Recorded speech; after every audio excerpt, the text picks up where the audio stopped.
Estudios Bíblicos Logos presenta El ministerio de Jesús, capítulo 3. Las bodas de Caná y el reencuentro de Jesús con Pedro y Andrés.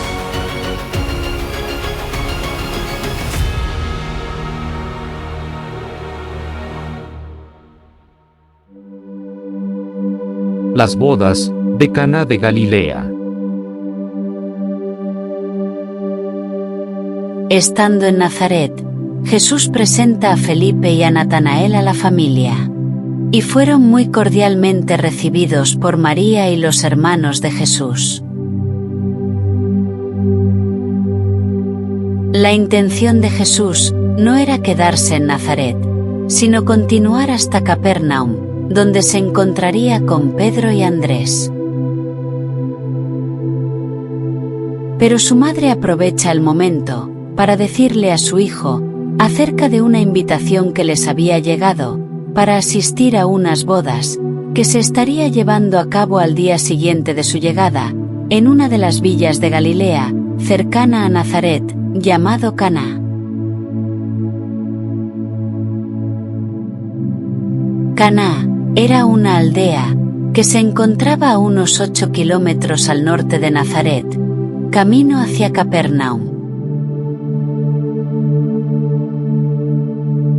Aunque se habla en término plural, bodas, en realidad, se trataba de un matrimonio de clase media-baja, pero que antiguamente en Israel era muy común de llamárseles en términos plurales, ya que se trataba de un pacto entre dos familias, la del esposo y la de la esposa.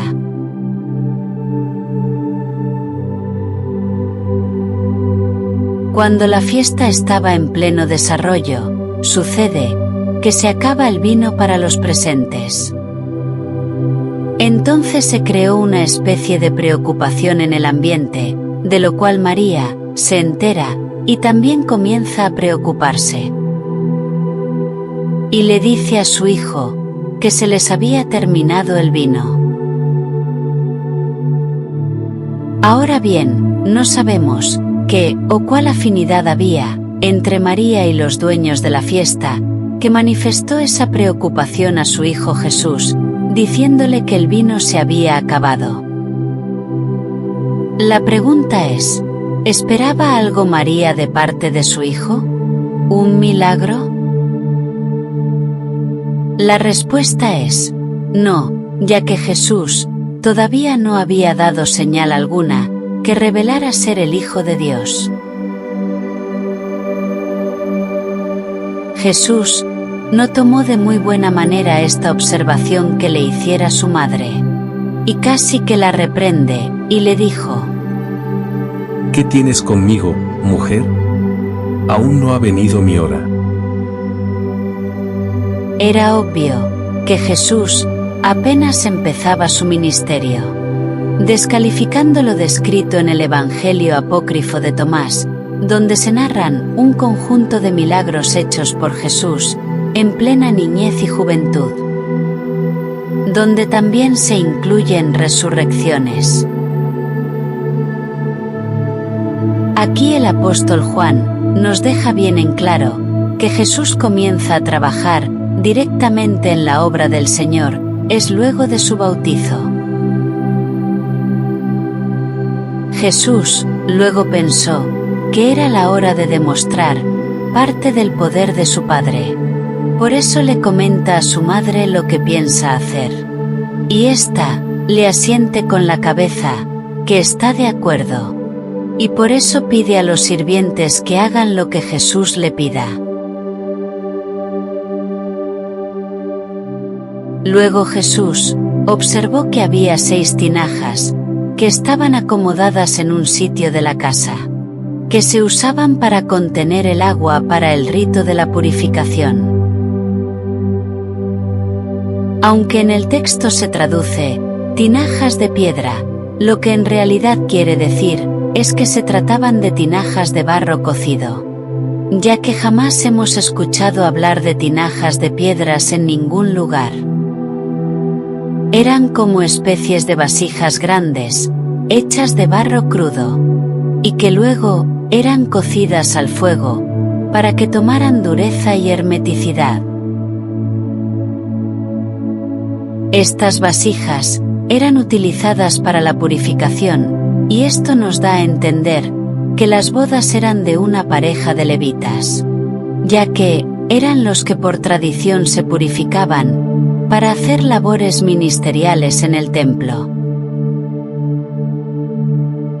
Con 3 cántaros o cubetas se podía llenar una tinaja, según lo que escribe el apóstol Juan. Jesús pidió que se llenaran estas vasijas con agua, allí mismo donde se encontraban. Y así lo hicieron los sirvientes. Luego sacaron de una de las vasijas una muestra, y vieron que se había convertido en vino. Nadie se atrevió a probar de ese vino, hasta que Jesús mismo pidió que le llevaran una copa al maestresala, quien había dicho que el vino se había agotado muy rápido.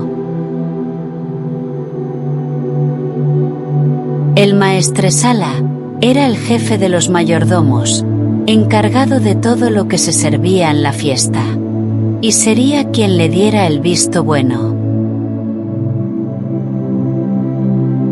Y cuando probó aquel vino, sin saber de dónde había provenido, inmediatamente mandó a llamar al esposo, y lo halagó, porque pensaba que se habían guardado el mejor vino para el final. Haber convertido el agua en vino fue el primer milagro de Jesús. Y este primer milagro ha sido objeto de muchas controversias. Y la razón es que algunas tendencias religiosas están en contra de las bebidas, donde se puede llegar a un estado de embriaguez. Para nadie es un secreto que el vino se usa para alegrar aquellos momentos especiales, ya que tiene un efecto sobre nuestros cuerpos de ánimo y gozo, nos mantiene alegres y contentos. ¿Es el vino una poderosa fuente del pecado? El vino, la mayor parte del tiempo, es el centro de todo tipo de celebraciones, como por ejemplo, matrimonios, cumpleaños o cualquier tipo de festejos, donde se reúne la gente. Pero si se abusa, puede traernos consecuencias, de las cuales nos podemos arrepentir. Y para comprobarlo, citaremos algunos de los ejemplos más relevantes que se nos presentan en la Biblia. Noé es el primero que se menciona en la Biblia, en meterse una de esas borracheras que deben quedar para el olvido, hasta el punto de quedarse dormido y desnudo en medio de su casa, cosa que estando sobrio, jamás lo hubiera hecho. Esto, por supuesto, tuvo una consecuencia terrible para uno de sus nietos, llamado Canaán, quien vino a pagar los platos rotos de su padre Cam, por haber visto desnudo a su padre y no hacer nada para cubrirlo. La celebración de Noé se debió a la plantación de una viña, y dio gracias a Dios por esa bendición, y celebró tanto, que se le pasó la mano. Lot fue otro, que en medio de su borrachera, cometió incesto con sus propias hijas, pero de manera inconsciente, ya que estando sobrio jamás lo hubiera hecho. Cuando Jacob terminó de trabajar los 7 años por Raquel, Labán hizo una gran fiesta para celebrar su unión marital. Pero Jacob se excedió tanto en los tragos, hasta el punto de que no pudo distinguir que se le había entregado la mujer que no era, y solo se enteró al amanecer, luego de una noche de lujuria con Lea. Una persona sobria se hubiera dado cuenta al instante. Otro de los casos también llamativos es el caso de Nadab y Abiú, hijos del sacerdote Aarón. De estos dos sacerdotes, la Biblia no menciona que hayan ingerido algún tipo de bebida estimulante cuando ofrecieron incienso extraño en el altar. Pero nos llama la atención que luego de este suceso, Dios prohibiera de manera absoluta la ingesta de bebidas, como el vino o la sidra, cuando se estuviera en ejercicios dentro del santuario. Así se describe en Levítico 10:9. Es muy probable que estos dos sacerdotes hayan tomado vino y se hayan embriagado, y entrando en el tabernáculo, encendieron fuego extraño en el altar, no permitido por Jehová, violando la ley. ¿Condenó Dios a estos dos hombres? Por supuesto que sí, por haber profanado su santo templo, y los quemó vivos. Así como estas personas que sirvieron a Dios, muchos otros tomaron vino, solo que de manera mucho más controlada. Porque el tomar vino, para nada es un pecado delante de Dios, porque de otra manera, Jesús jamás hubiera hecho este tipo de milagro, en Caná de Galilea. El pecado, no proviene de beber y celebrar con Dios, sino que podemos incurrir en la tentación de entregarnos al vicio, y convertirnos en pendencieros del vino. Cosa que, según la primera carta de Pablo a los Corintios, capítulo 6, verso 10, es penada por Dios. Algunos ortodoxos piensan que ese vino antiguo no tenía efectos negativos, ya que no posee soluciones aditivas. Pero déjenme aclararles que cualquier tipo de vino, al natural o preparado con soluciones, gracias a su fermentación, produce etanol, que tiene efectos sedantes y adictivos sobre nuestro cerebro. Si no, pregúntenle a Noé. Uno de los requisitos que el apóstol Pablo exige para ser pastores u obispos es que esta persona no sea dada al vino. Así se lo dice a su colaborador Tito, en su carta, capítulo 1, verso 7, que se requiere que el pastor esté sobrio en todo momento. Cuando el apóstol Pablo nos dice que no seamos dados al vino, significa que no nos convirtamos en adictos al licor. Jesús, en toda su campaña, siempre celebró reuniones donde corría el vino. Y de hecho, fue en algún momento criticado por los fariseos. Como diría el apóstol Pablo, bueno es que nos abstengamos de beber vino para no entrar en tentación, pero cualquiera que lo haga, debe hacerlo de manera prudente, a fin de no incurrir en el pecado de la adicción. ¿No recomendó Pablo a Timoteo tomar vino, en vez de agua, como receta medicinal? Pero además de esto, le exhorta a mantenerse bien sobrio. Es decir, que puede hacerlo sin incurrir en pecado. Otra cosa que debemos tener en cuenta sobre la boda en Caná es que era sumamente religiosa, ya que eran levitas los que se casaban, servidores del Señor, y se mantenía un estricto control sobre las bebidas. Pero, debido a la muchedumbre que había asistido, el vino se había agotado muy pronto. Esta primera manifestación de la gloria del poder de Dios en esta boda fue hecha pública, y sabemos que fueron testigos sus discípulos, su madre María y los sirvientes. quienes fueron los que llenaron las tinajas con agua.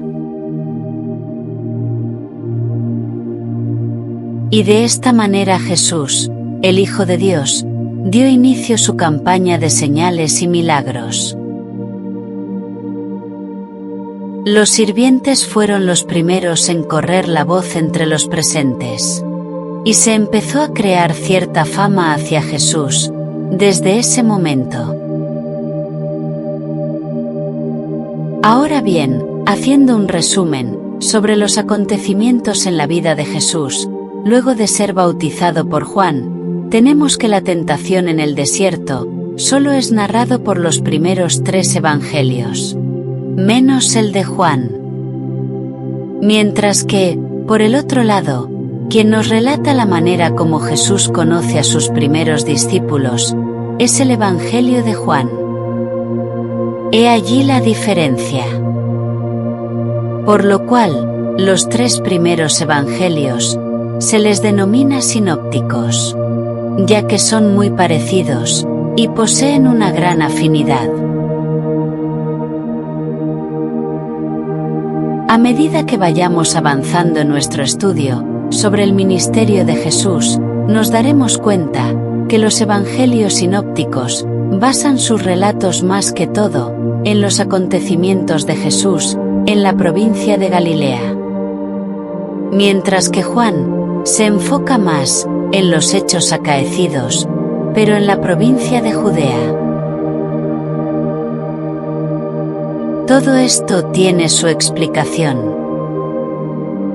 Esto se debe a que el Evangelio de Juan, por ser más moderno que los 3 primeros, ya Juan conocía de estos escritos.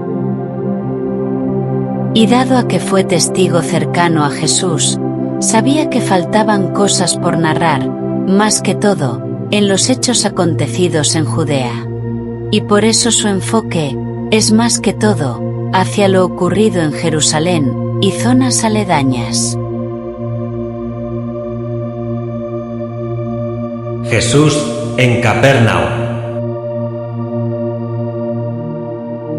De Caná, Jesús decide partir hacia Capernaum, junto con sus 3 discípulos que le seguían hasta ahora, para encontrarse con Pedro y Andrés.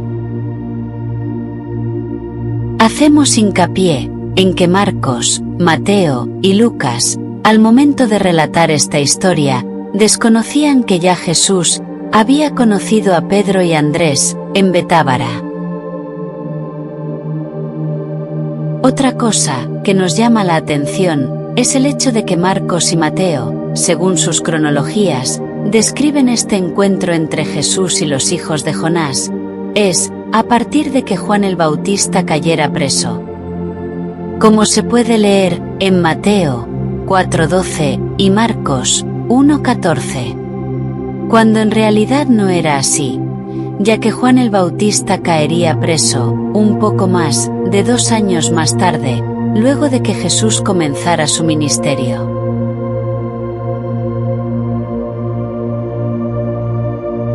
Volviendo a la historia, María, quien tenía a su hermana Salomé en esa ciudad, piensa que es una buena idea visitarla, y decide acompañar a Jesús, llevándose consigo a sus otros hijos.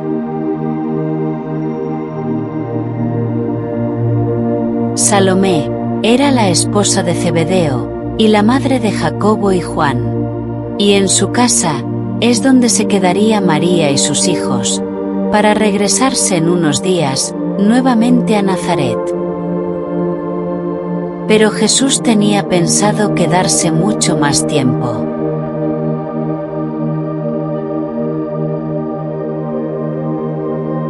¿Qué pasó en Capernaum? ¿Cómo fue el reencuentro entre Jesús, Andrés y Pedro? El Evangelio de Juan no habla nada al respecto de este reencuentro, y Mateo y Marcos lo narran de manera muy similar. Pero Lucas habla acerca de una pesca milagrosa que se dio justo en ese encuentro y que los demás pasan por alto. Pero todo no es tan perfecto en la descripción de Lucas, ya que existe un ligero detalle en el comienzo de su narrativa. Veamos de qué se trata. Aconteció que estando Jesús junto al lago de Genesaret, el gentío se agolpaba sobre él para oír la palabra de Dios. Y vio dos barcas que estaban cerca de la orilla del lago, y los pescadores, habiendo descendido de ellas, lavaban sus redes. Y entrando en una de aquellas barcas, la cual era de Simón, le rogó que la apartase de tierra un poco, y sentándose, enseñaba desde la barca a la multitud.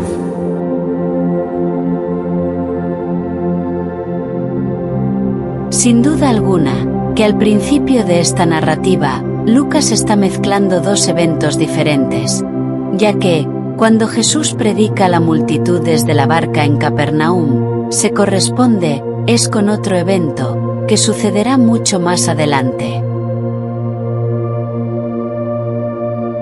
¿Por qué decimos esto? Porque cuando Jesús llega a Capernaum por primera vez, y se reencuentra con Andrés y Pedro, nadie le seguía, solo 3 de sus discípulos. ¿Cuál multitud le acompañaba? ¿Quién quería escuchar la palabra de Dios antes que Pedro y el resto de los apóstoles?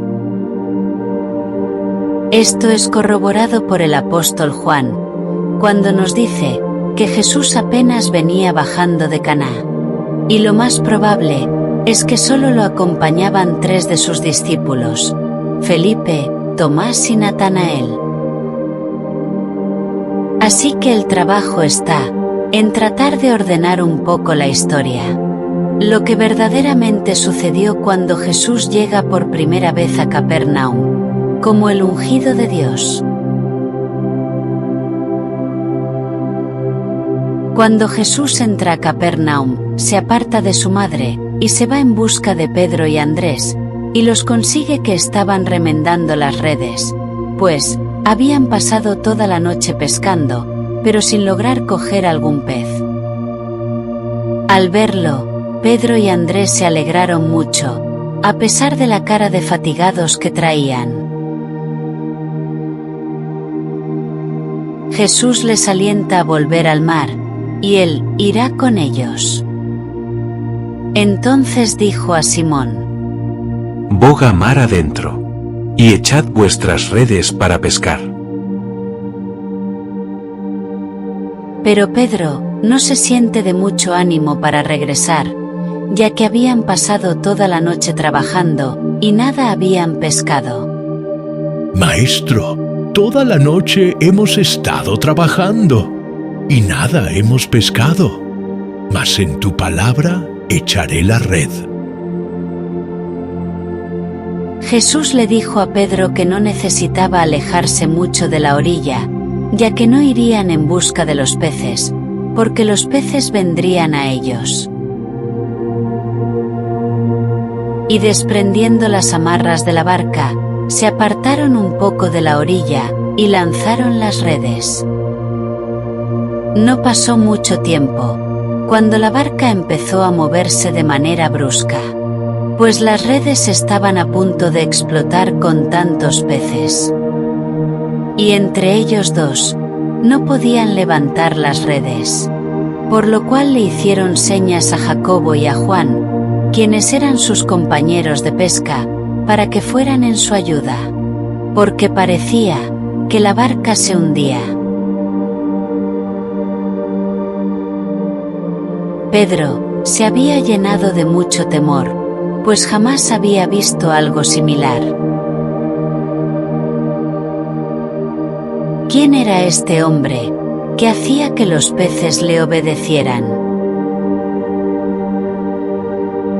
Viendo esto, Simón Pedro cayó de rodillas ante Jesús, diciendo: Apártate de mí, Señor, porque soy hombre pecador. También los primos de Jesús, Jacobo y Juan, sintieron temor, Y Jesús les dijo a los 4 que dejaran las redes, y que le siguieran. Venid en pos de mí, y os haré pescadores de hombres.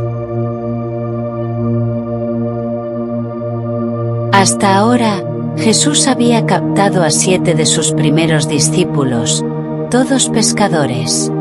A los hermanos Andrés y Pedro. A Felipe y Bartolomé, llamado también Natanael. A Tomás. Y finalmente, a los hijos de Zebedeo, Jacobo y Juan, a quienes apellidó Boanerges, que significa hijos del trueno.